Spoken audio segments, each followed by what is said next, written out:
ఏదైతే చంద్రబాబు గారికి సంబంధించి ఒకటి ఇందాకనే ప్రస్తావించుకున్నాం మనం, ప్రైవేటు పరం చేయబోతున్నారా, బనకచెర్ల ప్రాజెక్టుని ప్రైవేటు పరం చేయబోతున్నారా అన్నటువంటి. ప్రైవేటు పరం చేయడం అనేటటువంటి దాని మీద అయితే ఖచ్చితంగా చర్చ జరగాలి. సాగునీటి ప్రాజెక్టులు ప్రైవేటు పరం చేస్తే ఇక ఆ పైన కార్పొరేట్లు తప్పించి ఎవరు వ్యవసాయం చేయలేరు, రైతులు ఎవడు వ్యవసాయం చేయలేడు. అది పక్కన పెడితే బనకచెర్ల ప్రాజెక్టును మాత్రం 70,000 కోట్లతో పూర్తి చేస్తానని హామీ ఇచ్చారు.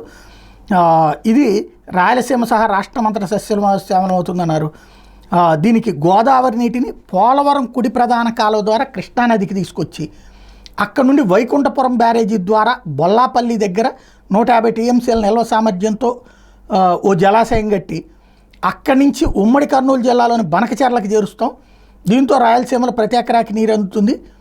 దీనికి 70,000 కోట్ల రూపాయలు ఖర్చు అవుతుంది అన్నటువంటి విషయం ప్రకటిస్తున్నారు. ఇది పూర్తి చేస్తామని హామీ ఇస్తున్నారు.